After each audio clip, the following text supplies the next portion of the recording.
আসসালামু আলাইকুম রহমতুল্লাহ বরকাত। বিসমিল্লাহ আসসালাতু ওয়াসসালামু আলা রাসূলিল্লাহ।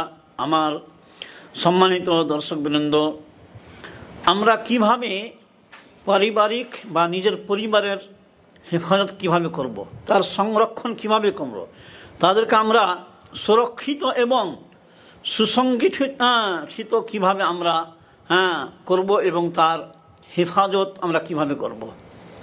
এখন মানুষের আমরা এটা ভালোভাবে জানি যে পরিবার হচ্ছে একেবারে এটা ইসলামের মূল ভিত্তি। পরিবার না থাকতে গেলে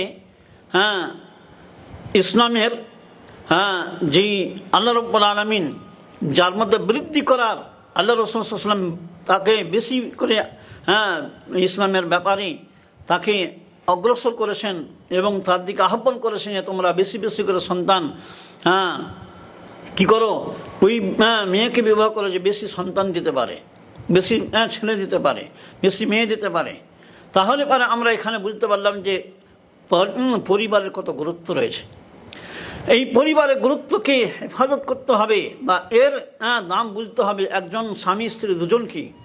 আল্লাহ রাব্বুল আলামিন নবী করিম সাল্লাল্লাহু আলাইহি ওয়াসাল্লাম বলেন হাদিসের মধ্যে যে ইন্নাল্লাহ সাইলুন কুল্লা রাইন আম্মাস্তারআহু হাত্তা ইয়াসআল আর-রাজুলা আন আহলি বাইতিহি। আল্লাহ নবী বলছেন যে আল্লাহ রাব্বুল আলামিন কিয়ামতের দিন, কিয়ামতের কোটে প্রত্যেক দায়িত্বশীল ব্যক্তিকে জিজ্ঞাসা করবেন যে দায়িত্ব তাকে দেওয়া হয়েছিল দুনিয়াতে। আর এমনকি প্রত্যেক ওই না মানে ওই বাড়ির ব্যক্তিকে যে তার বাড়ির দায়িত্বশীল ছিল সে দায়িত্ব পালন করেছে কি করেনি। তাহলে একজন স্বামী নিজের স্ত্রী থেকে নিয়ে, ছেলে থেকে নিয়ে, মেয়ে থেকে নিয়ে সবের তার দায়িত্ব রয়েছে তার উপরে। তাহলে আমরা নিজের যে পারিবারিক দায়িত্ব রয়েছে একজন স্বামীর উপরে, তাকে তার হেফাজত করতে হবে। এর জন্য কয়েক ধরনের বিষয় রয়েছে।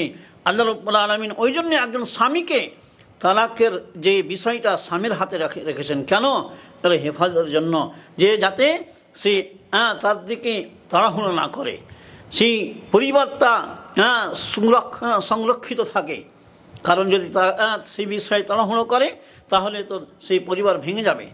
তাহলে এই ধরনের আমাদেরকে স্বামী এবং স্ত্রীর দুজনকেই কী করতে হবে, আদর্শ এক অপরের জন্য হতে হবে এবং এক অপরকে সহ্য করতে হবে, তার হককে বুঝতে হবে। স্বামীকে স্ত্রীর, স্ত্রী স্বামীর।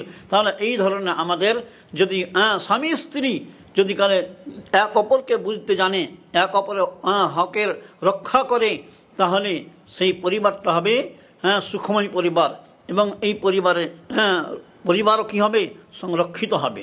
তা আসুন আমরা এই বিষয়ে আমরা জাগরুক হই, আমরা নিজের পরিবারের হেফাজত করি এবং প্রত্যেকে আমরা যারা দায়িত্বশীল রয়েছি, বিশেষভাবে পুরুষেরা আমরা নিজের দায়িত্বকে পালন করব, যে এই দায়িত্বের ব্যাপারে আমাদেরকে কিয়ামতের কোর্টে জিজ্ঞাসা করা হবে। আল্লাহ রাব্বুল আলামিন আমাদের এই শক্তি দান করেন, এ তৌফিক দান করেন, যাতে আমরা নিজের পরিবারে হেফাজত করতে পারি, এর সংরক্ষিত বজায় রাখতে পারি। আমিন। সাল্লাল্লাহু আলা নবিয়িনা মুহাম্মদ ওয়া আলা আলিহি ওয়া সাহবিহি আজমাইন।